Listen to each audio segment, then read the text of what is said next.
বলবে তুমি একজন রাজা ছেলে, একটা সাপকে উঠিয়ে ফেলেছিলে তুমি অহংকারের সাথে, সেই সাপটি কাঁটাযুক্ত গাছের মধ্যে পড়েছিল। সেই দিন থেকে তদরূপ মৃত্যু কর্ম তোমাকে ধাবন করতে করতে আজ 50 জন্ম পরেও তোমাকে তদরূপ মৃত্যু গ্রহণ করতে হয়েছে। এবার বলুন, ইলিশ মাছের মাথা, মাছের পেটি, তারপরে কি নানা পৃষ্ঠা খাবো, খাও খুব করে খাও, প্রেম সে বলো সব হিসাব হবে। আপনি যখন হিসাব করেন একটা বিন্দু ছাড়েন না। আমরা তো মানুষ, ভীষ্ম পিতামহ ছাড় পাইনি, আমরা কে? তাহলে কি মহারাজ আমরা কি উদ্ধার পাবো না? রক্ষা হবে না? বলে হবে। সর্বধর্মান পরিত্যাজ্যম মামেকম শরণম ভজ।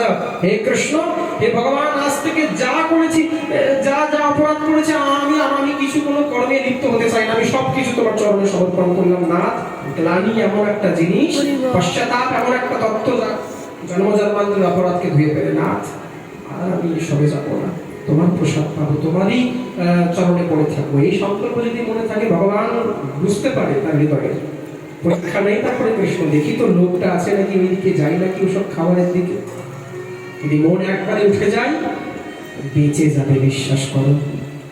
কারণ ভগবানের মাস 100 বারের সমান হয়। উনি যখন বিচার করেন তখন কেউ ছাড় পায় না। খুব সাবধান, কর্মফল থেকে খুব সাবধান।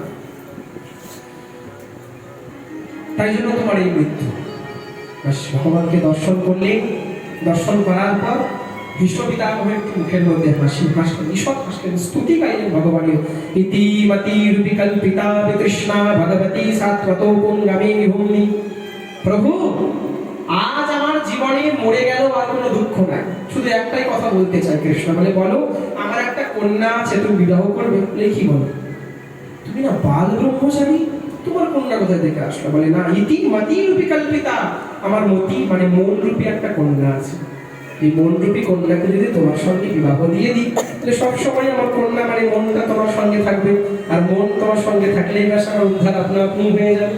প্রেম সে বলো রাধে রাধে। বহুত স্তুতি গাইলেন। ভগবান যখন স্তুতিতে প্রসন্ন হলেন, ভীষ্ম পিতামহ ভগবান নিজের হাতে গঙ্গা জলকে আহ্বান করে পিতামহের মুখে দিলেন। পিতামহ তখন নিত্যলীলা প্রবিষ্ট করেন। পরবর্তীতে শ্রীমদ্ ভাগবত মহাপুরাণের মধ্যে আজকে যে কত কত পোকা মুক্তি লাভ করছে, ভাগবতের মধ্যেই প্রাণ ত্যাগ করছে। বা এমন পোকা হতেও সৌভাগ্য লাগে। বলো বলো বৃন্দাবন হরি লাল কি জয়। ভগবান শ্রীকৃষ্ণের দ্বারিকা গমন হলেন।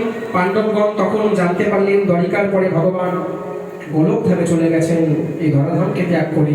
তখন তারা হতাহত হয়ে সমস্ত হস্তিনাপুরের রাজ্যকে তার পুত্র পরীক্ষিত মহারাজকে প্রদান করে সঙ্গে সঙ্গে বড়গমন করলেন। পরীক্ষিত মহারাজ যখন এই সম্পূর্ণ আর্যবর্ত মানে হস্তিনাপুরের রাজ্যভার গ্রহণ করলেন, জানতে পেরেছিলেন চারিদিকে কলিযুগ ঘোরাঘুরি করছে। সঙ্গে নিজে তরোয়ালকে রাখতেন করবারিকে। যখনই কলিযুগ থাকবে সঙ্গে সঙ্গে স্পট মার্ডার করে দেব কলিযুগ। কেন? কলিযুগের মধ্যে পাপাচরণ হবে। কলিযুগে যে ভগবান ধর্ম স্থাপন করে গেছেন, সে ধর্ম কলিযুগের গাঁট উঠিয়ে দিয়েছেন। কলিযুগ সেই ধর্মে, কলিযুগকে আর কখনো থাকতে দেব না। একদিন দিগ্বিজয় করে ফিরছিলেন পরীক্ষিত মহারাজ, আর দেখতে পেলেন হঠাৎ এক দৃশ্য। কি দেখলেন? যদা পরীক্ষিত কুরজাঙ্গল শ্রীনোত কলিং প্রবিষ্টং নিজ চক্রবর্তীতে, একটা মেষ বৃষ মানে ষাঁড়, সেই ষাঁড়ের 3টে চরণ কাটা, একটা চরণ শুধু আছে, আর একটা গোমাতা ক্ষীণ অবস্থায়, শরীর শুকিয়ে গেছেন, গোমাতাটা চলতেও পারে না। সেই ষাঁড়টি এক পায়ের মধ্যে খোকড়ে খোকড়ে হাঁটছিলেন, আর গোমাতার সঙ্গে কিছু কথোপকথন করছিলেন। চুপচাপ দাঁড়িয়ে পরীক্ষিত মহারাজ কথা শুনছিলেন। যখন ওই ষাঁড়টিকে ধর্মের 3 চরণ 3 যুগে কেটে গেছেন, একটাই এখন চরণ বেঁকে আছেন, তার নাম দানস্যাহম অন্তিম চরণম। দান হচ্ছে একমাত্র শেষ চরণ। ওই যে গতকালকে বললাম না যে দেবর্ষী নারদ বলছিল দয়া দানন্য বিদ্যাতে, মানে কলিযুগের মানুষের মধ্যে ধীরে ধীরে দান তত্ত্বটাও চলে যাচ্ছে। মন বিস্তৃত নেই, দান করতে মানুষ, আরে যার আছে সে তো দান করবে। ভগবান কোনটা দেখে বলতো? না থাকতেও যার মনের মধ্যে দানের সংকল্প প্রকট হয়, সেই হৃদয় ভগবান টুক করে বেঁচে ফেলে। এই হৃদয়টার মধ্যে দানের সংকল্প, মন বিস্তৃত রয়েছে। কথোপকথন যখন শুনলেন, তো যিনি গোমাতা ছিলেন, গোমাতা কার রূপ ধরেছিলেন? ধরিত্রী দেবী, ভূমি দেবী। ভগবান শ্রী হরির কয়খানা স্ত্রী রয়েছে? কে কে? ভূদেবী আর শ্রীদেবী। ভূ হচ্ছেন ভগবানের স্ত্রী। কলিযুগে ভূদেবী কে হয়ে এসেছিলেন? মা বিষ্ণুপ্রিয়া। বিষ্ণুপ্রিয়া ভূমিতত্ত্ব ছিলেন, কারণ সহ্য ক্ষমতা সবচাইতে বেশি ছিল। নাহলে অত বড় পাথরকে বিগলিত করে দেওয়ার মতো সন্ন্যাস লীলা মহাপ্রভু সহনশীলতা বা বিষ্ণুপ্রিয়ার মতো কেউ সহন করতে পারতো? লক্ষ্মী দেবী তো এসেছিলেন, লক্ষ্মী দেবী লক্ষ্মীপ্রিয়া রূপে এসেছিলেন। যখন জানতে পারলেন যে মহাপ্রভু পরে থেকে সন্ন্যাস লীলা করবে, তো সামান্য বিরহ সর্পদংশ তাকে করলেন, বিরহ সর্পদংশ। লক্ষ্মীপ্রিয়া লক্ষ্মী দেবী সঙ্গে সঙ্গে বৈকুণ্ঠে চলে গেলেন। বলে কেন? উনি হচ্ছেন ভগবান শ্রী বিষ্ণুর বিষ্ণু পক্ষ বিলাসী, সবসময় সংভোগ থাকে, সবসময় সংযুক্ত হয়ে থাকে। বিরহ লীলা উনি সহ্য করতে পারবে না, তাই জন্য ধরিত্রী দেবী রূপে মা বিষ্ণুপ্রিয়া এসেছিলেন।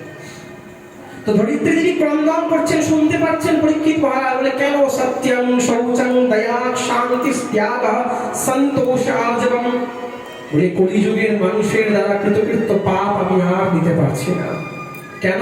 সমহ দমস্তপঃ সাম্যং তিতিক্ষো পরতি ধ্রুবম। না মনুষ্যের মধ্যে তিতিক্ষা আছে, না ধৈর্য আছে, না তপস্যা আছে, না সম, না দম, না তেজ, কোনো কিছু নেই, না বল। জ্ঞানং বিরক্তি ঐশ্বর্যং, না জ্ঞান রয়েছে, না বিরক্তি বৈরাগ্য রয়েছে। শৌর্যং তেজং বলং স্মৃতি, না স্মৃতিমান মানুষ, না বল, না বলবান রয়েছেন। ভীতু হয়ে গেছেন সবাই, শুধুমাত্র নিজের স্বার্থ দেখছেন। মানুষ স্বার্থপর হয়ে গেছেন কলিযুগে। ভারত ভূমিতে জন্ম হইল যার, নিজ স্বার্থ ভুলি করো পর উপকার। তাকেই একমাত্র বলেছেন সনাতন ধর্মে থাকা সনাতনী। ভারত ভূমিতে জন্ম হইল যার, নিজ হিত করি ভুলি করো পর উপকার। নিজের আগে নিজের ভালোটা ছাড়ো। মানুষ দেখ কেউ বুকে হাত দিয়ে বলতে পারবে?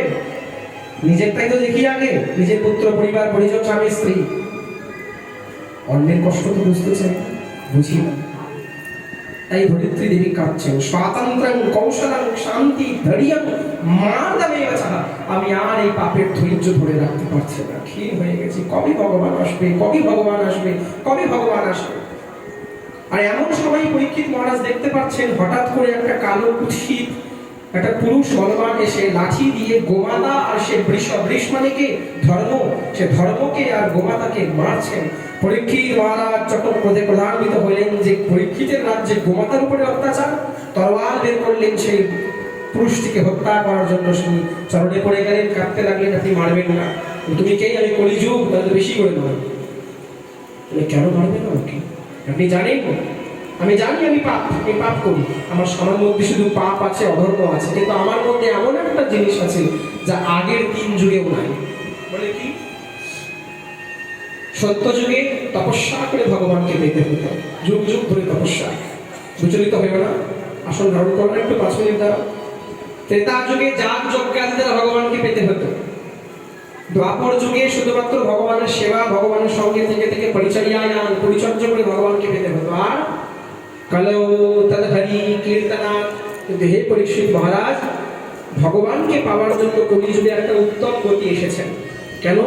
যদি কোনো ব্যক্তি 2 হাত উঠিয়ে নিত্য প্রতিদিন দিব্য ভগবানের হরিনাম সংকীর্তন করে, ভগবানের নাম সংকীর্তন গায়, ভগবানের নামের আশ্রয় নেই, তাহলে তার সত্য যুগের কোটি কোটি যুগের কোটি কোটি সত্য যুগের কোটি কোটি তপস্যার ফল লাভ হয়ে যায়। তার দ্বাপর ত্রেতা যুগের কোটি কোটি যজ্ঞের ফল লাভ হয়ে যায়, তার দ্বাপর যুগের কোটি কোটি সেবার ফল লাভ হয়ে যায় যদি কোনো ব্যক্তি নামকে আশ্রয় করে, সংকীর্তনকে আশ্রয় করে। তাই জন্যই তো ভাগবতের অন্তিম মন্ত্রই ছিল নাম সংকীর্তনম ইয়স্য সর্ব পাপ প্রণাশনম প্রণামো দুঃখ শমনঃ ত্বং নমামি হরিপরম। কলি এই ভাগবতের লাস্ট শ্লোক কি বলুন তো? নাম সংকীর্তনম ইয়স্য, একমাত্র হরিনাম সংকীর্তন দ্বারাই যা আমাদের শ্রীমান চৈতন্য মহাপ্রভু আমাদেরকে আদেশ করে গেছেন। বেশ, তুমি সব জায়গায় তাহলে থাকতে পারবে না, কিছু কিছু জায়গা দিব, 4টা জায়গা দিলেন। প্রথমে কোথায় কোথায় জায়গা দিলেন? দূতং পাণং সিংহ সোনা ইয়ান ধর্ম চতুর্বিধ। দূতং মানে পাশা খেলা, যেখানে জুয়া খেলা হয়, যেখানে পাশা খেলা হয়, সেখানে কলিযুগের বাস। খুব সাবধান, নিজেও খেলবে না, বাড়ির লোককেও খেলতে দেবে না। আর যারা খেলেন তারাও সাবধান হন। এই বাসা খেলার জন্য ইতিহাস সাক্ষী আছে মহারাজ। বাড়ির গৃহবধূকেও বস্ত্রহীন করিয়ে দিয়েছিল। তাই বাসা খেলার মধ্যে কলিযুগের বাস। পান মানে পান, মদ্যপান, নেশা। এই মদ্যপান থেকেও খুব সাবধান। মদ্যপান কারা করতেন? সুরাপান কে করতেন? মহিষাসুর মর্দিনী মহালয়া দেখেন না, দেখুন অসুরেরা সুরাপান করতেন। দেখি অসুর প্রেম সে বলো রাধে রাধে। তাই জন্য মদ্যপান থেকে সাবধান, কলিযুগের বাস। কেন? মদ্যপান যখন আমরা করি তখন মনুষ্যের মধ্যে বিবেক এবং বিচার ক্ষমতা তখন গ্রাস হয়ে যায়, তখন ভুলকেও ঠিক মনে হয়, এটি হয় অপরাধ। পরবর্তীতে হচ্ছে স্ত্রী সঙ্গ নিষেধ। কিরকম স্ত্রী সঙ্গ? নিজের স্ত্রী থাকা সত্ত্বেও যদি কোনো ব্যক্তি, কোনো পুরুষ পর স্ত্রীর প্রতি যদি কিঞ্চিত মাত্র অন্য কোনো ভাব দিয়ে দর্শন করে, তাকে কলিযুগের কাছে করতে হবে। এই জন্য গতকালকে বললাম না, স্ত্রী শরীর নরকের দ্বার নয়।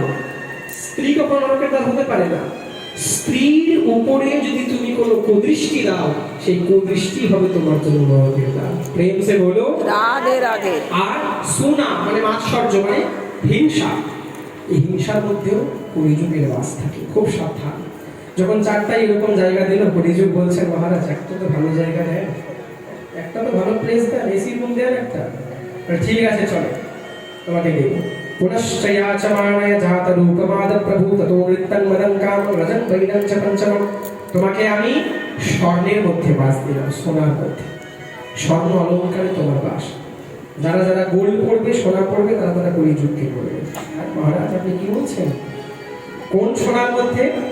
যেই সোনা অধর্মের অর্থ দিয়ে আয় করা, যে সোনার মধ্যে অধর্মের হাত রয়েছে, কালো ব্ল্যাক মানি পড়ে না অনেকে চেন, মধ্যে মোটা মোটা, এদিকে বাড়িঘর ঠিক নাই কিন্তু মোটা মোটা চেন, ও হো হো, সেই সোনার মধ্যে কলিযুগের বাস। যেই কলিযুগকে অধর্মের সোনার মধ্যে বাস দিলে, রথের মধ্যে বসেছিলেন মহারাজ কে? জরাসন্ধ, যিনি অধর্মী ছিলেন। ওই জরাসন্ধের সোনার মুকুট রথের মধ্যে ছিলেন। দেখুন কলিযুগ গ্রাস করলে কত বড় সর্বনাশ হয়। সঙ্গে সঙ্গে কলিযুগ লাফিয়ে গিয়ে ওই জরাসন্ধের স্বর্ণ মুকুটের মধ্যে বিরাজমান হলেন। আর এদিকে পরীক্ষিত মহারাজ যখন মস্তকের মধ্যে সেই মুকুটকে ধারণ করলেন, তার সম্পূর্ণ মতি কলিযুগ গ্রাস করে দিল। যেই রাজর্ষি পরীক্ষিত সাধু সন্তকে দর্শন করলে প্রণাম করতেন সাষ্টাঙ্গে, আজ উনি তৃষ্ণার্ত অবস্থায় শরীর মুনির আশ্রমে গেলেন। শরীর মুনি তখন ধ্যানস্থ অবস্থায় সমাধিতে ছিলেন। আর যখন শরীর মুনিকে দেখলেন, চিৎকার করে বললেন, হে মুনিবর, পিপাসা পেয়েছে, জল দাও। কিন্তু সমাধি অবস্থায় শরীর মুনি, ও আমাকে দেখে ঢং করা হচ্ছে। পাশে একটা মৃত সর্প করা ছিল। কৃষ্ণের কাতে ভগবতী শান্তর যথা বিনাম তদ্ভীর সেতু রাজ্য শাসমে পশ্যত নে বলম। তীর দিয়ে উঠিয়ে সঙ্গে সঙ্গে সে মৃত সর্পকে শরীর মুনির গলার মধ্যে দিয়ে দিলেন। এবার ভালো মানাচ্ছে দুজনকে, মৃত মৃত। চলে গেলেন সেখান থেকে শরীর মুনি। শরীর মুনির পুত্র শৃঙ্গী মুনি, উনিও তপস্বী ছিলেন, বিরাট ব্রহ্ম ঋষি ছিলেন ওনারা, পিতা পুত্র। গঙ্গা স্নান করে যখন কোমণ্ডলীর মধ্যে গঙ্গা জল ভরে নিয়ে আসলেন, দেখছেন পিতার গলার মধ্যে কি রয়েছেন? মৃত সর্প রয়েছেন। প্রধানবিত হয়ে গেলেন।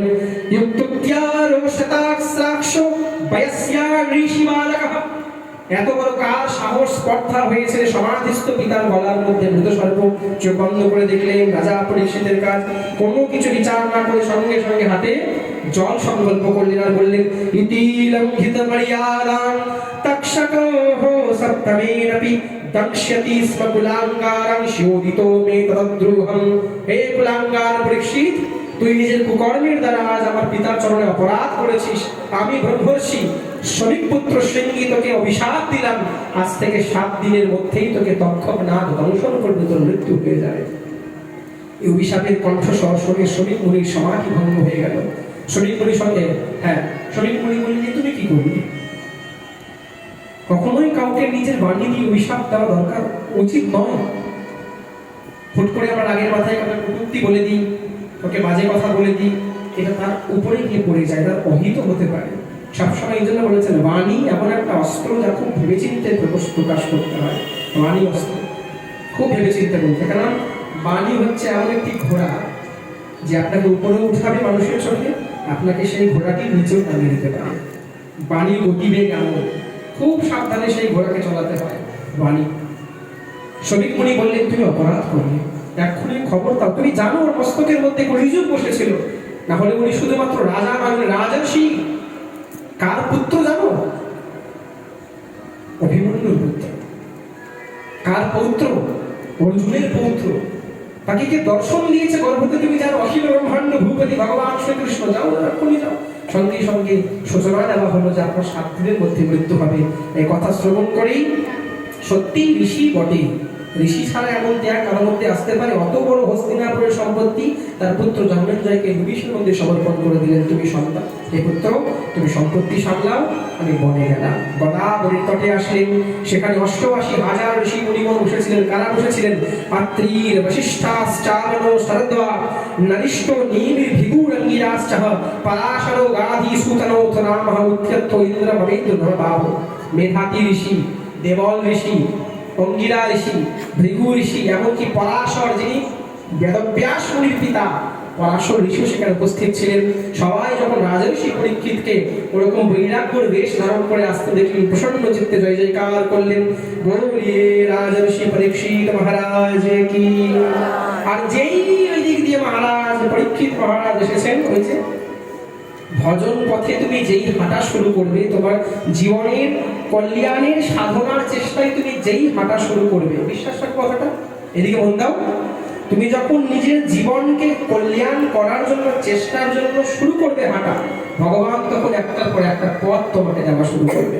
উত্তর দিক থেকে যেই পরীক্ষিত মহারাজ এসেছেন, পরীক্ষিতের চিন্তাকে হরণ করার জন্য, তাকে বিশ্রাম দেওয়ার জন্য পূর্ব দিক থেকে তত্র ভগবদ ভগবান ব্যাস পুত্র যদৃচ্ছয়া কামটাপেক্ষঃ অলক্ষণিঙ্গো নিজলাভিতুষ্ট বৃতৈশ্চ বালैर्भूतवेषः।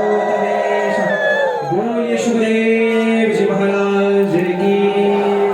साक्षात महाराज की बोललेন तत्र भगवद भगवान व्यास पुत्र, भगवान वेदव्यास मुनिর একমাত্র পুত্র সুখদেব মহারাজ, যিনি বালैर्भूतवेषः, ভগবানের একমাত্র কলা প্রকাশ অঙ্গ, মাত্র 16 বছর বয়স তার, পরম অবধূত, পরম ত্যাগী।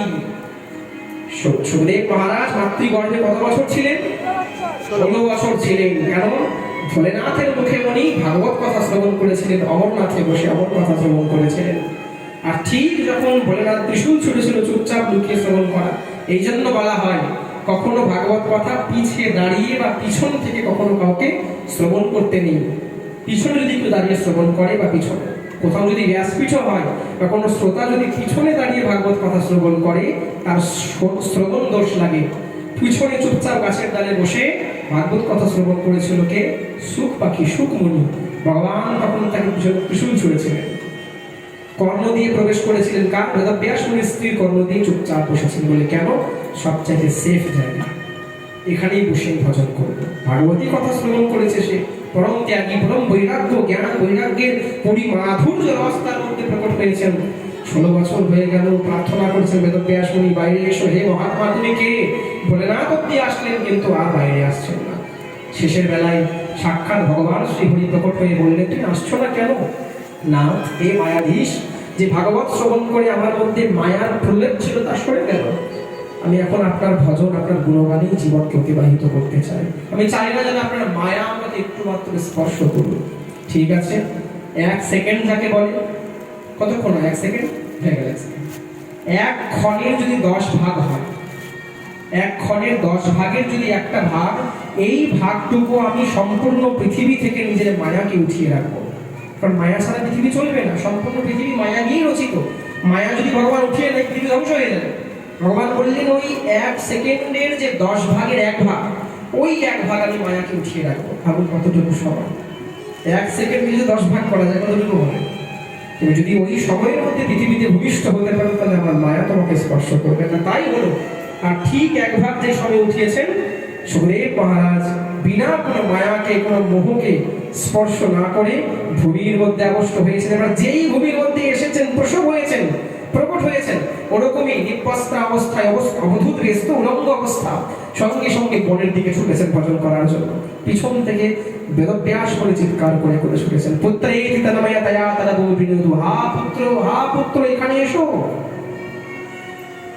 সুখদেব মহারাজের কাছে কোনো কথাই পৌঁছাচ্ছিল না। বলে কেন? উনি তো নিজেকে স্বাধীন মনে করেন, আমি মায়াহীন, মায়াতে স্পর্শ করিনি, কে আমার বাবা, আমি কার সন্তান, কিছুই জানেন না বলে অবধূত হয়ে যখন যাচ্ছিলেন, তখন সুখদেব মহারাজের হয়ে সমস্ত বৃক্ষ লতাগণ তাকে আটকে ছিল। যেতে দাও, তোমার এই সন্তান ভাগবত প্রচার করবে। এই সুখদেব মহারাজ মাত্র 16 বছর বয়স। 16 বছর বয়সে যখন ওরকম বৃদ্ধ বয়স্ক ঋষির সামনে প্রকট হলেন, সবাই নিজের আসন থেকে দাঁড়িয়ে গেলেন আর প্রণাম জপ করে হাত জোর করে হাত উঠিয়ে সুখদেব মহারাজকে জয় জয়কার করলেন। বললে সুখদেবজি মহারাজ কি শুনলে অবাক হবে। ওখানে কে ছিলেন উপস্থিত? পরাশর মুনি। সুখদেব মহারাজের সঙ্গে পরাশর মুনির সম্পর্ক কি? পৌত্র, মানে ঠাকুরদার নাতি। পরাশর মুনির পিতার পুত্রের নাম হচ্ছে বেদব্যাস, বেদব্যাসের পুত্রের নাম সুখদেব মহারাজ। পরাশর মুনিও হাত জোর করে প্রণাম করলেন। বলে কেন? সুখদেব মহারাজ বয়সে ছোট হলেও জ্ঞানী, ত্যাগী, বৈরাগ্যে, ভজনে, সাধনায় সবচাইতে বড়। আসন প্রদান করলেন, সাষ্টাঙ্গে দণ্ডবত প্রণাম করলেন। কে? পরীক্ষিত মহারাজ হাত জোর করে বসলেন, প্রশ্ন করলেন। কি প্রশ্ন করলেন? কে মৃয়মানস্যম কিম কর্তব্যম, মৃত্যু আচ্ছন্ন যে জীব, সেই জীবকে কি করা কর্তব্য, আপনি কৃপা করে বলুন। এই প্রশ্নের মধ্যে আগামীকাল থেকে, এতদিন মাহাত্ম্য আমরা রাখলাম, আগামীকাল থেকে এই প্রশ্নের মধ্যে 5 দিন ভাগবত কথা উত্তরে আমরা শ্রবণ করব। তাই আজকের মতো হরি কথা এখানে বিশ্রাম দিলাম। সকলেই গৃহে গিয়ে কি কি কথা শ্রবণ করলেন সেগুলোকে মনন করবেন, চিন্তন করবেন, তাহলে কথার সারবস্তু লাভ করা যায়। পরীক্ষিত মহারাজ কি প্রশ্ন করলেন সুখদেব মহারাজকে? মৃয়মানস্য কিম কর্তব্যম, মৃত্যু আচ্ছন্ন যে জীব, তার কি করা কর্তব্য। বলুন তো, মৃত্যু আচ্ছন্ন কারা? মৃত্যু কাদের হবে? আমরা সবাই মৃত্যু আচ্ছন্ন জীব। তাই আমাদের কি করা কর্তব্য? আগামীকাল সুখদেব মহারাজের বাণী দিয়ে পরম পবিত্র হয়ে আমরা পুনরায় ভাগবত কথা শ্রবণ করব। আজকের মতো হরিকথা এখানে বিশ্রাম নেওয়া হলো। সকলের হৃদয়স্থিত ভগবানকে আমার কোটি দণ্ডবত প্রণাম। জয় শ্রী রাধে, জয় শ্রী শ্যাম, শ্রী রাধা গোপী যেন বলে যায়।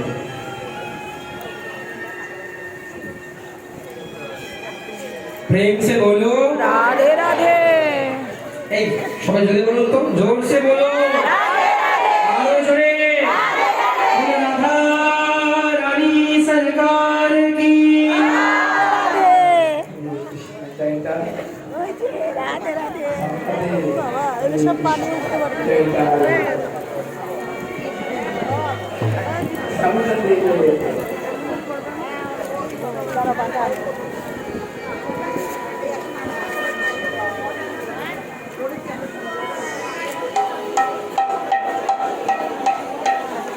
এই স্বপ্নাদি, আমরাই দাঁড়াতে পারছি না। এই স্বপ্নাদি, नाम मेरी आए तो भगवान करुणा करो, कष्ट करो, ध्यान करो भगवान।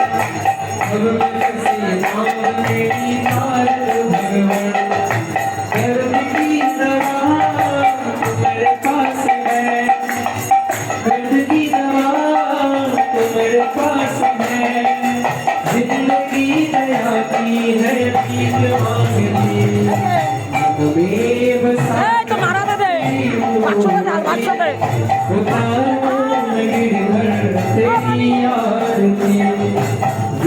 तेरी महिमा गाए संत करे ध्यान, नारद गुण गान करे शेर बीनकार। वेद तेरी महिमा गाए संत करे ध्यान, नारद गुण गान करे शेर बीनकार। भक्त तेरे